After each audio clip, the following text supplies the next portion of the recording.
안녕하십니까. 오늘 우리가 언급할 주제는 바로 나토의 실존적 위기입니다. 특히 미국 없는 유럽 방위, 즉 전략적 자율성이라는 개념이 과연 환상에 불과한 것인지 아니면 현실적인 대안이 될 수 있는지 그 시스템을 간단히 분석해보고자 합니다. 나토는 역사적으로 여러 위기를 겪어왔습니다. 1956년 수에즈 위기, 1960년대 베트남 전쟁, 그리고 2003년 이라크 침공과 같은 사례들은 동맹 외부의 충격으로 인한 위기였습니다. 하지만 현재 나토가 직면한 위기는 다릅니다. 바로 맹주 내부의 균열에서 비롯된 것입니다. 도널드 트럼프 전 대통령은 이란 작전 지원을 거부하며 우리가 정말 필요로 할 때 나토는 정작 없었다고 분노를 터뜨렸죠. 이는 단순한 발언을 넘어선 구조적 전환의 결정적 신호로 해석됩니다. 심지어 전통적인 대서양 동맹 지지자였던 마르코 루비오 국무장관마저 나토 회원국 자격의 가치에 공개적인 의문을 제기하기에 이르렀습니다.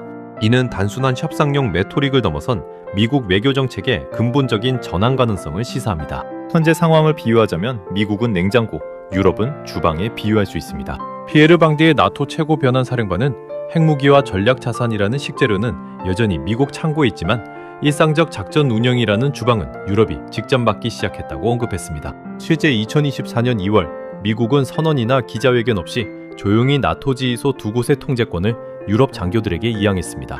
이는 유럽의 역할 변화를 보여주는 상징적인 사건입니다. 이러한 흐름 속에서 독일은 대대적인 재무장을 선언했습니다. 2029년까지 국방비를 연간 1,600억 유로, 우리 돈으로 약 250조 원 증액하겠다고 밝혔는데 이는 현재 영국과 프랑스의 국방비를 합친 규모를 초과하는 수준입니다. 동시에 미국 없는 나토 시뮬레이션에 돌입하며 독자 방위 능력을 모색하고 있습니다. 하지만 지정학적 현실은 녹록치 않습니다. 트럼프 전 대통령은 주독 미군 5만 명 이상 철수를 위협했고 이는 법적 하한선인 7만 6천 명 붕괴 위기를 초래했습니다. 현재 독일에는 3만 5천 명의 미군이 주둔하고 있죠. 메르츠 총리가 미군 기지를 직접 방문해 수습의 진땀을 흘린 것은 나토 자립론에 가장 앞장서는 독일조차 미군의 철수 위협 한 번에 크게 흔들리는 연약한 현실을 보여줍니다. 이처럼 재정적인 약속과 물리적인 현실 사이에는 거대한 격차가 존재합니다. 국방비 예산이 아무리 증가한다고 해도 실제 방산 생태계의 취약성 때문에 물리적인 방산 생산 역량은 최소 10년의 시차가 발생합니다.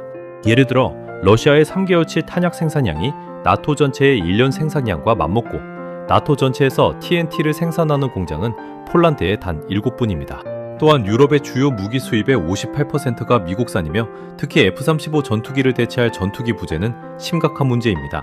2006년부터 2020년까지 방산 생태계에 투자되지 않아 증발한 금액은 무려 1조 2천억 유로에 달한다고 합니다. 이는 유럽의 독자 방위 역량 구축이 얼마나 요원한 일인지를 보여줍니다. 이러한 상황 속에서 유럽 각국은 리더십 공백에 대한 각기 다른 시선을 가지고 있습니다. 프랑스는 독자적인 전략적 자율성을 최우선으로 여기며 유럽연합 내 유일한 핵무기 보유국 지위를 핵심 수단으로 삼고 있습니다. 하지만 핵 방아쇠 통제권은 타국과 절대 공유하지 않는다는 내재된 한계를 가집니다. 독일은 막강한 자본을 바탕으로 유럽 최강의 재래식 군대 재건을 목표로 하며 1,600억 유로의 압도적인 국방 예산을 선언했습니다. 그러나 강한 독일의 재등장은 주변국의 역사적 불안감을 자극할 수 있습니다. 한편 동유럽 및 발트 상국은 미국 주도의 안보 체계만이 유일한 생명줄이라 믿고 있으며 폴란드가 GDP의 4%를 국방비에 지출하는 등 최전선 방어에 물리적 방벽 역할을 합니다. 이들은 1940년 소련 점령 트라우마로 서유럽 주도 안보 체계를 극도로 불신하고 있습니다. 특히 프랑스의 조건부 해구사는 한계가 명확합니다. 들골의 원칙 1966년에 따라 프랑스는 유럽 방위에 자국 핵을 제공할 수 있지만 핵 방아쇠 결정권은 오직 프랑스 대통령만 단독으로 행사합니다. 프랑스의 핵무기는 나토의 통합 핵억지 체계에 공식적으로 편입되어 있지 않으며 따라서 독일이나 동유럽 국가가 핵 공격을 받는다고 해서 프랑스의 핵이 자동으로 발사되거나 보복하는 메커니즘은 전무합니다. 이는 프랑스의 핵우산이 완전한 형태의 집단 방위를 제공하기 어렵다는 현실을 보여줍니다. 유럽 방위의 해법으로 일각에서는 우크라이나의 나토 편입을 주장하기도 합니다. 하지만 이는 자칫 매혹적인 오답이 될 수 있습니다. 우크라이나는 3년 이상의 전면전을 치르며 현대전의 실전 노하우를 축적한 유럽 내 유일한 정규군입니다. 드론 전술, 고도화된 전자전, 대규모 대러시아 방어망 구축 역량 등 압도적인 비대칭 전력을 보유하고 있으며 그 수준은 기존 나토 회원국들을 압도합니다. 심지어 우크라이나가 나토의 전술을 배우는 것이 아니라 서방 나토 군사 전문가들이 우크라이나군의 전술을 배우기 위해 키이우를 방문하는 역전 현상까지 발생하고 있습니다. 하지만 이것이 나토의 모든 문제를 해결해줄 마법의 카드는 아닙니다. 오히려 우크라이나의 나토 가입은 심각한 논리적 함정을 품고 있습니다. 만약 전쟁 중 즉시 가입한다면 나토 헌장 제5조인 집단방위 조항이 즉각 발동되어 핵보유국인 러시아와 직접적인 전면전, 즉 3차 세계대전으로 이어지는 즉각적 재앙 시나리오를 초래할 수 있습니다. 반면 전쟁 종료 또는 휴전 후에 가입한다고 해도 수년간의 가입 행동 계획 이행과 관료적 지연이 발생하며 러시아의 영구적 레드라인 침범과 끊임없는 확전 불씨를 남기는 영구적 불안정 시나리오로 이어질 수 있습니다. 결국 우크라이나 카드는 미국 없는 나토의 해법이 아니라 완전히 새로운 재앙적 문제의 시작이 될 수 있습니다. 우크라이나의 나토 가입에는 많은 숨겨진 거부권들이 존재했습니다. 헝가리 오르반 총리의 반대가 사라지자 그 뒤에 숨어있던 나라들의 반대가 민낯으로 드러났다는 폴리티코의 보도처럼 16년간 우크라이나 가입을 막아온 헝가리 정권이 위기를 맞자 겉으로는 찬성하던 국가들의 진짜 입장이 노출된 것입니다. 벨기에, 슬로베니아, 스페인을 포함한 최소 7공개 나토 회원국이 실제로는 가입 반대 입장이며 미국과 독일 역시 우크라이나 가입 지지를 공식적으로 거부했습니다. 결국 나토 사무총장의 최종 결론은 우크라이나 가입은 현재 논의 대상이 아니다였습니다. 이는 유럽 내 합의가 얼마나 어려운지를 보여주는 단면입니다.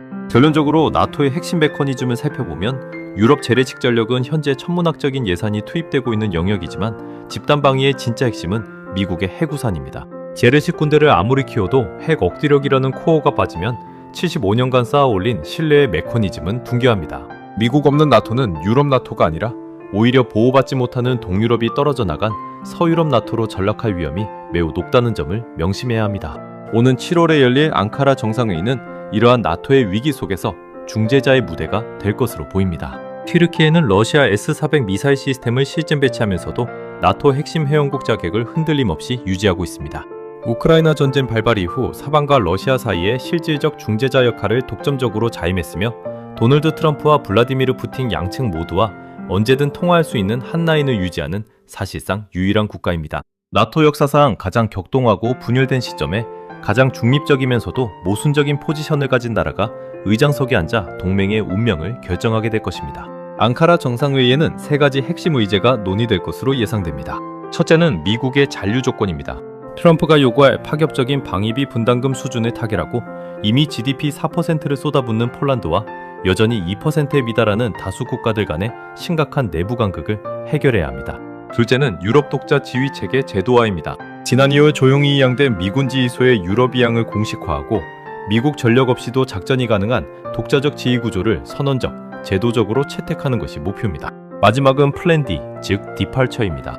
아무도 공식 석상에서 언급하길거리지만 모두가 물밑에서 대비하고 있는 최후의 의제로 미국이 실제로 동맹에서 이탈하는 최악의 시나리오 발생 시 잔류 나토 조직의 존속 및 방어 방안을 수립하는 것입니다.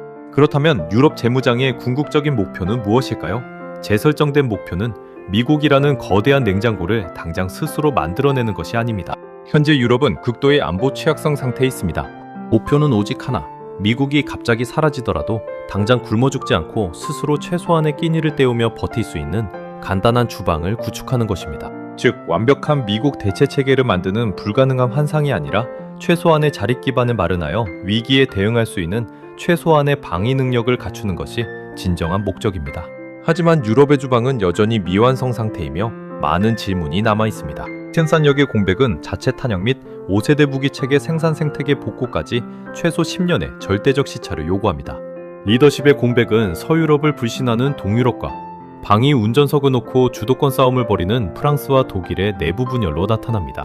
핵 억지력의 공백 또한 프랑스의 핵우산은 철저히 조건부이며 집단 방위의 코어인 미국의 빈자리를 물리적, 심리적으로 대체하기 어렵다는 현실을 직시해야 합니다.